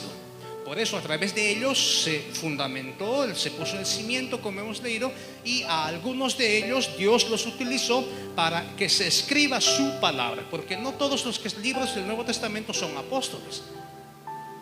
Algunos sí, pero no todos. ¿Están entendiendo? Entonces, cuando yo, lo mismo, voy a predicar aquí a la plaza, o como ha hecho su pastora de acá, el pastor Armando, creo que ha viajado, ¿dónde ha viajado? A San José, creo que me dijo, San José de Chiquitos. Supongo que está predicando y aparte de estar ministrando una boda, lo que me dijo. Él, al moverse de aquí, de la ciudad de Santa Cruz, geográficamente, al trasladarse a otro punto como San José de Chiquitos y predicar la palabra allá, ¿qué está cumpliendo? Oficio. Está haciendo la labor de, entre comillas, apóstol. ¿Por qué? Porque ha sido enviado a predicar, pero no sus ideas, no sus sueños, no sus visiones, sino lo que está escrito en la Biblia. Pero, repito, apóstoles de oficio no hay, profetas de oficio no hay. Por eso, si lees bien las cartas de Pablo, que es Pablo quien da las instrucciones de cómo se funciona la iglesia, cómo se maneja la iglesia, Pablo nos da dos requisitos para los dos ministerios vigentes, nada más. ¿Qué son esos dos ministerios vigentes? Pastores y maestros, que es lo mismo, no son diferentes, y diáconos. No vas a encontrar en la Biblia, no vas a encontrar en el Nuevo Testamento requisito para ser profeta. No vas a encontrar en el Nuevo Testamento requisito para ser apóstol de oficio. No hay eso. En la Biblia sí vas a encontrar requisito para ser pastor, requisito para ser diácono, porque son los dos que están vigentes. Los hermanos que cantan aquí, que sirven, que manejan aquí el data, etcétera, etcétera, son diáconos. Y Pablo exige una serie de requisitos para ellos: de buen testimonio, marido de una sola mujer, no dado al vino, etcétera, etcétera. Para los pastores igual, da requisitos. Que no tenga nadie nada malo que decir del pastor, que sea apto para enseñar, etcétera, etcétera. No hay más requisitos para otros ministerios. ¿Qué quiere decir eso? Que no hay otros oficios que estén vigentes. En el significado sencillo de esa palabra que les he dicho, sí, yo puedo ser profeta porque predico lo que está en la Biblia, claro que sí. O puedo ser apóstol si viajo de aquí a allá, visitando a los hermanos, llevando la palabra. Sí, alguien podría considerarme apóstol, pero en el sentido de ser, hay una palabra más correcta para enviado en este tiempo. ¿Cómo se utiliza? Misionero. Pero no nos compliquemos con esos términos. No hay apóstoles de oficio, no hay profetas de oficio. Es que cualquiera que venga aquí, que soy profeta de Dios, un falso maestro. Cualquiera que venga aquí, diga soy apóstol de Jesucristo, y alzando e inflando, un falso maestro. ¿Me están escuchando? No hay. Entonces volvemos al libro de los Hechos. ¿Qué dice Pedro cuando menciona la profecía de Joel? Estamos en Hechos capítulo 2, verso 17, ¿verdad? Aquí está. Entonces, con esto aclaramos ya muchas cosas. Y en los postreros días, dice Dios, derramaré de mi espíritu sobre toda carne, y vuestros hijos y vuestras hijas profetizarán. Pausa. ¿Qué cosa van a profetizar? La palabra de Dios. ¿Qué cosa tienen que profetizar vuestros hijos y vuestras hijas, hermanos, hermanas? Lo que está escrito, no otra cosa. Lo que ya está revelado. Y vuestros jóvenes verán visiones. Oh, qué lindo. Vuestros ancianos soñarán sueños. ¿Para qué es eso? Lo que se van a soñar y lo que van a ver visiones, ¿para qué es? ¿Para que se enseñe como doctrina a la iglesia? No. ¿Para qué? Para advertencia de uno mismo, para edificación personal. Es decir, si estás andando, no sé, engañando, un ejemplo, a tu mujer, estás en adulterio, nadie lo sabe, eres el mejor esposo en tu casa, el más cariñoso, el más proveedor, no te emborrachas, no haces muchas cosas, no haces nada malo aparentemente, pero solo tú sabes que estás engañando a tu esposa. Dios te ha de hablar, no te ha de dejar así. Dios te ha de hablar a través de una visión, de un sueño, ya sea a ti o es más, Dios puede hacerle soñar a alguien, pero a alguien maduro, no a cualquiera, a alguien que sea maduro en la fe. Y así como ocurrió con David, ese alguien en amor del Señor se va a acercar a ti y te va a decir: hermano, el Señor me está hablando así y es para tu vida. Tú pensalo, tú velo. tú arrepentite, claro. Ahí queda eso. Esa persona que ha recibido eso se lo va a guardar ahí y ahí muere. No es que va a ir a contar y se empieza a contar a la gente. No es de Dios. Es un falso maestro, es un libertino, es un lisonjero que no tiene nada que ver con Dios.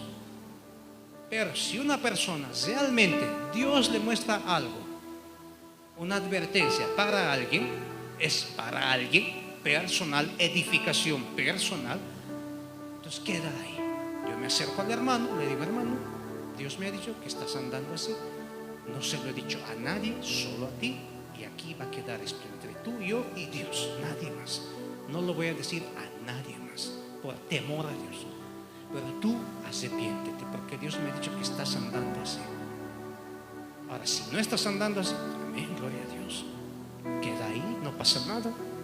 ¿Por qué? Porque no se ha contado a nadie, no te han difamado, no estás en boca de todos, no pasa nada.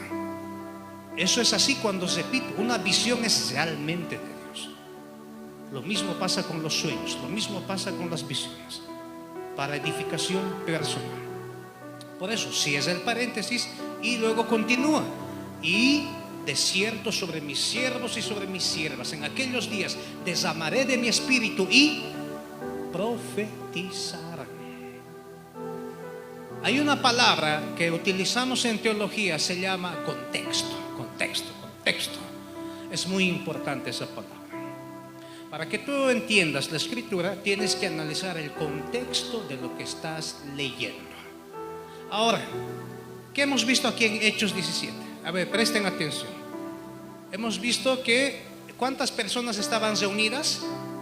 Al principio lo dijimos, 500 personas con los apóstoles. ¿Qué ha pasado con esos 500? Le han visto subir al Señor Jesús arriba. Muy bien. Más antes, ¿qué ha pasado? Le han preguntado a Jesús. ¿Qué le han preguntado? Señor, ¿restaurarás el reino de Israel en este tiempo o cuándo va a pasar? ¿Qué les respondió Jesús? No les toca a ustedes saber los tiempos o las ocasiones. ¿Y qué vino luego? Pero recibiréis poder cuando venga sobre ustedes el Espíritu Santo, y me seréis testigos en Jerusalén, en Judea y en toda Samaria. Muy bien. Ahora, desde esa parte hasta esta parte de Hechos capítulo 2, quiero que ustedes aprendan a reconocer el contexto. ¿Cuál es el contexto de todos esos eventos que acabamos de mencionar breves resumidamente? El derramamiento del Espíritu Santo. ¿Para qué se ha derramado el Espíritu Santo? Para que le seamos testigos, ¿verdad? Para que prediquemos su palabra. Ahora, en ese contexto, Pedro, lleno del Espíritu Santo, empieza a predicar, empieza a detallar lo del profeta Joel y todo eso, ¿no? Y Pedro nos empieza a aclarar. Si agarramos el contexto y leemos todo lo que Pedro está empezando a decir, mencionando el Antiguo Testamento, entonces vamos a entender esto que les acabo de decir, no solo por signos de puntuación, sino por el contexto mismo, que lo que tiene que predicarse, ¿qué es? La palabra, el Evangelio, la Biblia. Ese es el contexto. Para eso ha venido el Espíritu Santo. Y de forma añadida, como una narración añadida, se sueñan, ven visiones para edificación personal. Claro que sí, úsenlo bien, amados hermanos. En otras palabras, no se pasen de la raya con eso que se van a soñar, no se pasen de la raya con eso que van a ver visiones. Es para ustedes, no es para que vayan a contar cuentos, no es para que empiecen a enseñar como doctrina a la iglesia. Eso no, para ustedes. Y luego dice: y derramaré sobre mis siervos y sobre mis siervas de mi Espíritu Santo y profetizarán. Vuelve al contexto de Hechos capítulo 1, del derramamiento del Espíritu Santo. ¿Están entendiendo? Texto dentro de su contexto. Así tienes que leer las Escrituras. Así tienes que estudiar la Biblia. No es agarrar un texto, pero aquí dice que se van a soñar, y eso hacen los falsos maestros. Solo te van a agarrar este texto sueltito, donde dice que los jóvenes verán visiones y los ancianos soñarán sueños. Solo te van a mencionar ese texto suelto y te van a decir: pero aquí está, la Biblia dice que se van a soñar, yo me he soñado y tienes que creerme. Aquí está, la Biblia dice que van a haber visiones. Yo he visto visiones y si no me crees, ya es tu problema con el Señor, y les amenaza. Ese es un lobo vestido de oveja. ¿Por qué? Porque está agarrando un solo texto bíblico de forma aislada, fuera de su contexto, para enseñar otras cosas. Lo mismo pasa cuando el Señor Jesús dice: las obras que yo hago, aún mayores harán, porque yo voy al Padre. ¿Han leído el contexto de ese verso bíblico? ¿A qué se refiere? ¿Se refiere que vamos a hacer obras más grandes que el Señor Jesús? ¿Más poderosas, más grandes? No. Jesús, ¿qué ha hecho Jesús? Ha sanado ciegos del nacimiento, ha resucitado muertos, ha hecho muchísimas cosas. ¿Alguien me puede decir en este tiempo que ha hecho mayores obras que el Señor Jesús? Nadie. Entonces, ¿por qué la Biblia dice que las obras que yo hago aún mayores haré? ¿A qué se refiere el Señor Jesús? ¿En qué contexto está eso que dijo el Señor Jesús? Les dejo de tarea. Vayan a leer en sus Biblias Evangelio de Juan. ¿En qué contexto Jesús ha dicho: las obras que yo hago, ustedes van a ser mayores incluso que yo? ¿En qué contexto lo ha dicho? Les doy un pequeño adelanto, pero les pido que ustedes vayan a estudiar en sus casas. ¿Saben en qué contexto lo ha dicho? En el contexto de llevar la palabra, de llevar el Evangelio. Ese es el contexto de ese verso bíblico. En eso sí, la iglesia está haciendo mayores obras que el Señor Jesús, obviamente, por obvias razones. Jesús, ¿había transporte en los días de Jesús? ¿Avión? ¿Tren bala? ¿Coche a gasolina? ¿Internet? ¿Señal satelital? ¿Televisión por cable? ¿Había? Jesús tenía que caminar a pie, moverse en barcos, en barcazas, y obviamente su predicación de él fue limitado. Llegó a algunas ciudades, a algunas aldeas. En ese contexto Jesús está hablando en esos días, y llega el momento cuando les dice a sus discípulos: las obras que yo hago, ustedes la van a hacer, y mayores la van a hacer. En el contexto de hacer llegar el Evangelio a más lugares. ¿Están entendiendo? Ese es otro ejemplo de un texto dentro de su contexto. Pero ahora, ¿qué hacen los falsos maestros? Agarran ese texto bíblico aislado: las obras que yo hago, mayores harán, y de eso dicen culto de milagros, culto de sanidades, culto de aquello, culto de esto, y se creen dueños del Espíritu Santo, inclusive los falsos maestros. Engañadores. Y claro, la gente, como no lee la Biblia, la gente, como no estudia la Biblia, se los cree.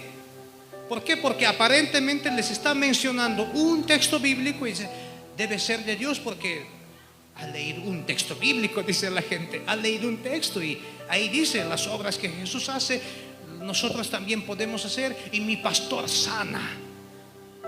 Mi pastor con solo soplar hace crecer huesos. ¡Wow! ¡Fucha! Son más grandes que Jesús, más poderosos que Jesús entonces, sus pastores. Pero el contexto de ese verso bíblico no dice eso, ¿verdad? El contexto de ese pasaje es hacer llegar el mensaje a todas partes. Jesús no pudo. Ya les he explicado por qué. No había transporte, no había tecnología, no había comunicaciones, obviamente.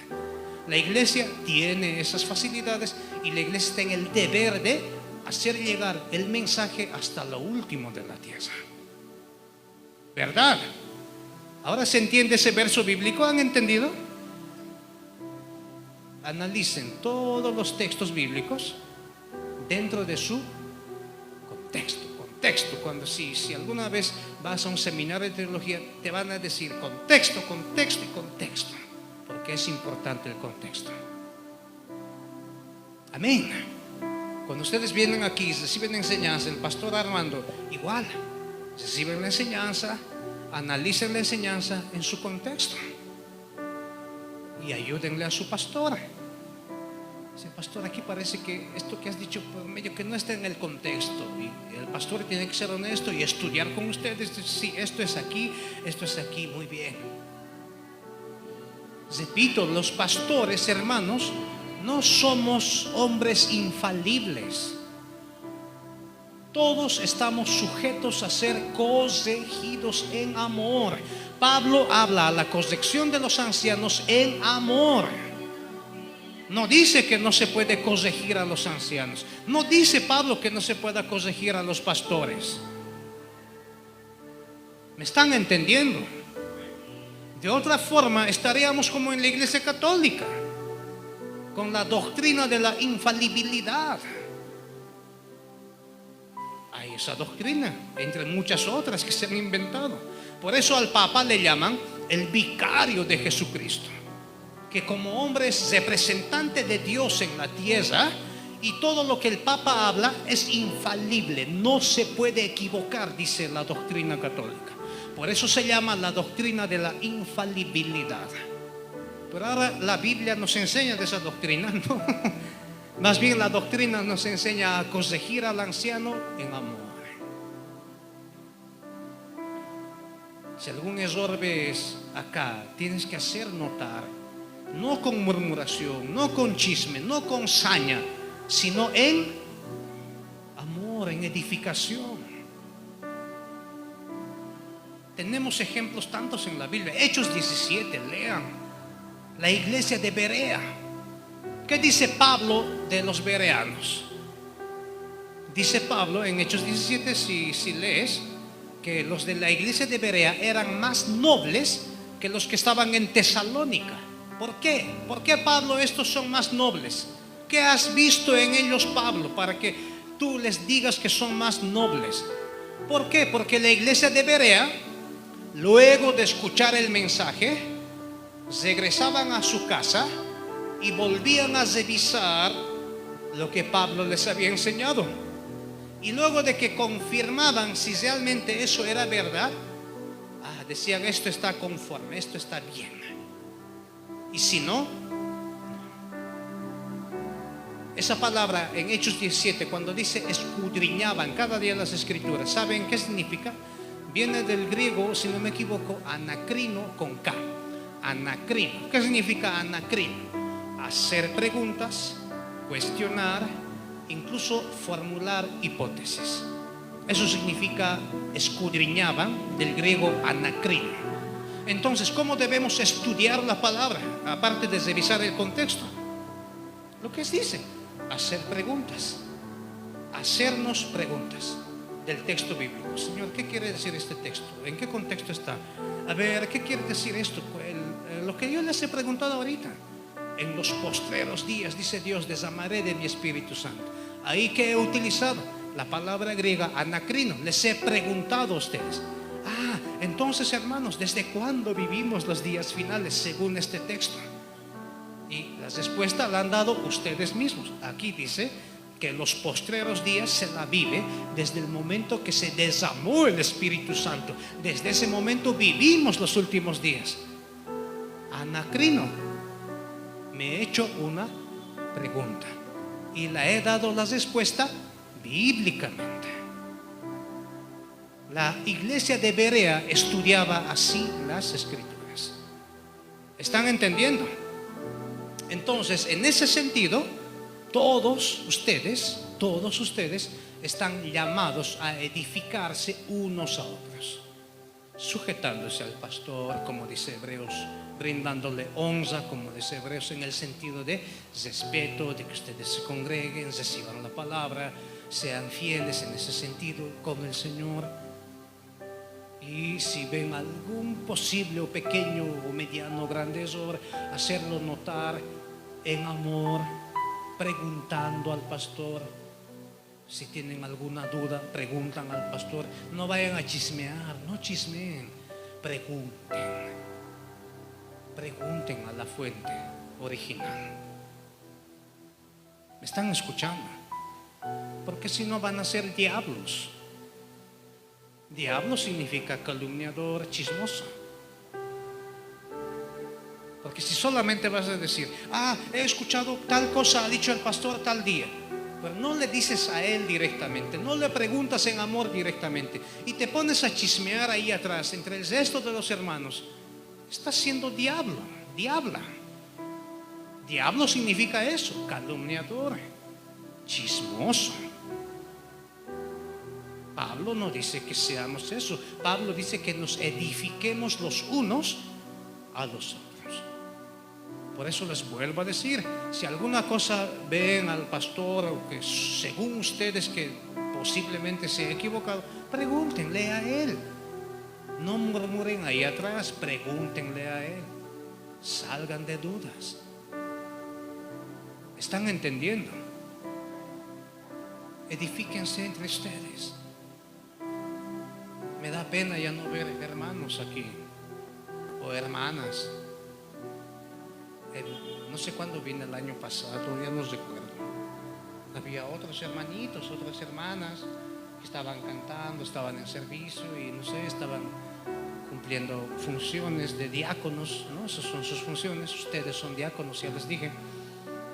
Y ahora me da tristeza, ya no les veo. ¿Qué ha pasado? Porque no están. Tendrían que estar. La iglesia tendría que estar creciendo en fe, en amor, en gracia, en solidaridad, en amor los unos para con los otros. No chismeen, hermanos. El chisme destruye, el chisme divide, el chisme esparce. Las malas intenciones destruyen la iglesia. Y quiero terminar el mensaje de hoy mencionando una cita del pastor Juan Manuel Vaz. ¿Saben qué dice este pastor? Dice, yo no tengo tanto miedo al diablo, dice, o a Satanás. Tengo miedo de nosotros mismos. Porque en el momento en que nosotros mismos haya chisme, haya cuento, haya división, haya esto, la iglesia se nos parte en dos. La gente se va de aquí, allá, a un lado, al otro lado. Sé que Satanás va a venir a atacar, pero Satanás no va a venir de adentro, va a venir afuera. Como dice Pedro, está como león rugiente buscando a quien devorar. Puede lanzar sus dardos de fuego, puede querer hacernos daño, puede querer incluso a las autoridades, leyes de esto, leyes de aquello. Pero si la iglesia está unida, la iglesia se pone fuerte. No importa si a través de las leyes nos cierran las congregaciones. Bueno, tocará reunirse en los sótanos, en las casas, en las cuevas, como hacen en China actualmente. Pero la iglesia será la iglesia, estará unida, estará fuerte, estará firme. Pero si adentro hay maldad, de eso sí tenemos mucho miedo los pastores. Porque de adentro es de donde se puede hacer muchísimo daño a la iglesia. Uno empieza a hablar, el otro empieza a hablar, el otro habla y se contagia el otro y el otro le contagia al otro. Y de pronto vemos una iglesia dividida. Amén. Una iglesia dividida. Yo les pido a ustedes, antes de terminar, que se cuiden entre ustedes, que se edifiquen entre ustedes. Vamos a ponernos de pie. Quiero que se pongan de pie. Vamos a orar.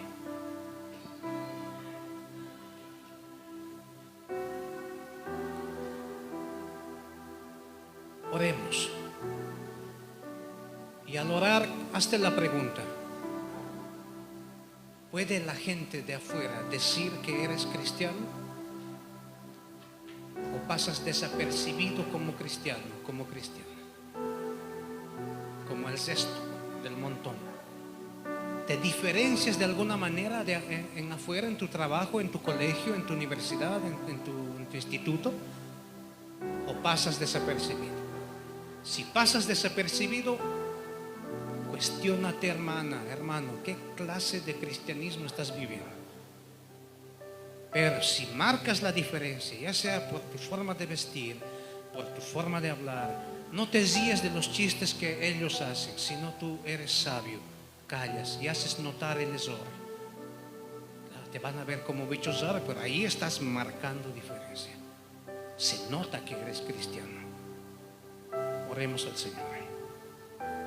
Padre amado, en el nombre de Jesús, te damos gracias, Señor, por este tiempo que nos das para poder estar reunidos en este lugar el día de hoy. Gracias por esta gente, Señor, que se ha dado cita aquí, que son mis hermanos en la fe, que son mis hermanas en la fe. Gracias, Señor, por el privilegio que me das de haberme permitido llegar a este púlpito. Gracias por el tiempo de estos minutitos que me has dado, Señor, para poder hablar a tu pueblo aquí en este lugar. Señor, yo no soy nadie, realmente me siento privilegiado y agradecido. Mas todos nosotros ahora, mi Dios, queremos pedirte que nos hagas ver nuestro interior, porque para eso se ha derramado el Espíritu Santo también, para ayudarnos a examinarnos a nosotros mismos. Señor, tu venida está muy cerca. Así lo creyeron desde la antigüedad, Señor, desde la iglesia primitiva.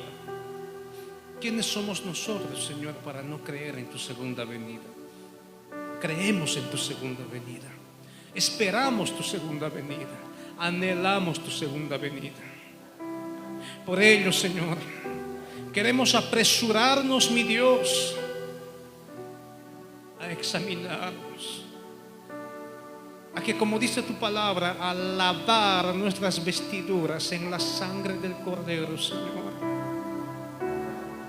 Señor, hazme ver si mi comportamiento afuera no es de un cristiano verdadero. Señor, hazme ver si en el mundo en el que me desenvuelvo, en el trabajo, en la facultad, en el colegio, Señor, muéstrame si paso desapercibido con mi forma de vestir, con mi forma de hablar y en muchas maneras. Te pido perdón, Señor, porque estoy siguiendo la corriente de este mundo. Señor amado, perdona mi alma, perdona mi vida, perdona mi vivir, perdona mi comportamiento con mis hijos, perdona mi comportamiento con mis padres, perdona mi comportamiento con mi esposo o con mi esposa, perdona mi comportamiento especialmente delante de ti, Señor, para contigo, porque a cada momento y a todas horas voy fallándote. Esta es una triste realidad en mi vida, Señor. Me da pena, me da tristeza, pero es la realidad. A quien más le fallamos, Señor, ni siquiera es a los hombres, ni siquiera es a nuestra familia. A quien más le fallamos, Señor, es a ti, porque tú ves lo más íntimo de nuestros pensamientos y ahí te fallamos, Señor. Porque tú ves, Señor, nuestros más íntimos deseos y ahí te fallamos. Podemos aparentar ser muy buenas personas al mundo exterior, pero a ti te fallamos. Por ello te pedimos perdón, dile. Por ello te pido perdón, Señor. Perdona. No merezco tanta gracia, no merezco tanto amor. Soy un vil pecador. Soy un ruin pecador. Orgulloso, intempestivo, intemperante, beligerante, cruel. Perdóname, dile. Perdóname. Muchas veces lastimo hasta con mi mirada, Señor, con una mirada enojada, una mal mirada. lastimo a las personas, lastimo a la gente. Se hace manifiesto el carácter orgulloso. Perdóname, dile, Señor, perdóname, Padre, en el nombre de Jesús. Perdóname, Dios. Perdona nuestras vidas, Señor. Perdóname, Señor. Pídele perdón, hermana, hermana. No necesitas cosas sobrenaturales o, mejor dicho, emocionales que te podamos inducir desde aquí adelante. No, no, no, no. Ya las cosas es entre tú y Dios luego de haber escuchado el mensaje. No necesitas